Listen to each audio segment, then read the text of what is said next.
یہ تو اللہ سبحانہ تعالیٰ نے کہہ دیا کہ میں جس کا چاہوں جس کو بڑھاؤں، لیکن یاد رکھیے اللہ سبحانہ تعالیٰ نے یہ بھی کہا ہے کہ میں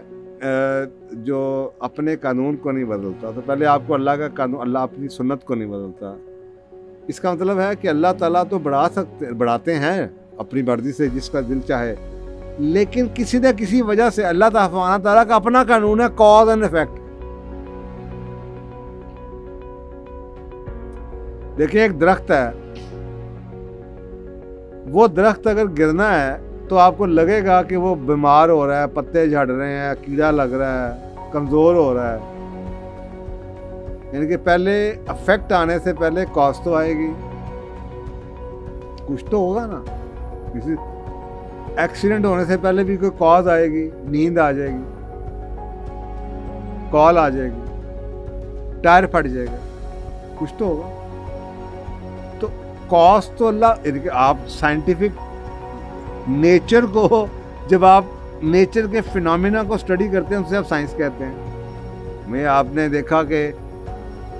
1400 سال پہلے قرآن پاک میں جناب بڑی قصے ہیں، جناب پانی ایسے ہو گیا تو جناب شہر کے شہر ڈوب گئے، آپ کے پاس اس کو ایکسپلین کرنے کی سائنس نہیں تھی۔ آج آپ کے پاس سائنس ہے جس نے یہ پروف کیا کہ جو سونامی آتا ہے کیسے آتا ہے، ٹورنیڈوز کیسے آتے ہیں، آتش فشاں پڑتا ہے تو کیا ہوتا ہے۔ آج آپ یہ انڈرسٹینڈ کر سکتے، اس کا مطلب ہے یہ کاز اس وقت بھی آتی ہوگی پھر افیکٹ آتا ہو، اور یہ اللہ کہتا ہے میری سنت ہے۔ تو اس کا مطلب ہے کہ اللہ سبحانہ تعالیٰ کاز ہمارے تھرو کاز تو بناتا ہے،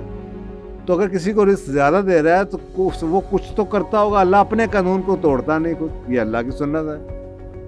اس کا مطلب ہے کچھ نہ کچھ تو اس کو شاید پتہ نہ ہوگا اس نے کیا کیا ہے۔ مثلا ایک جو ٹپیکل ایگزامپل دی جاتی ہے نا، یہ جب ڈیولپمنٹ کا کام ہوتا ہے نا تو میں اکثر لوگوں کی سنتا ہوں، جی دیکھیں نا جی وہ اس کے گھر کے آگے سے سڑک گزر گئی تو اس کا گھر مین پہ آ گیا، وہ کروڑ پتی ہو گیا۔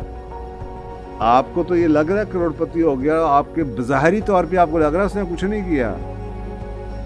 لیکن اگر آپ اس کو اسٹڈی کریں تو بھائی یہ سڑک ادھر سے بھی تو گزر سکتی تھی۔ تو یہ جب آپ کہہ رہے ہیں کہ اللہ کہتا ہے میں جس کو چاہوں، اللہ نے چاہا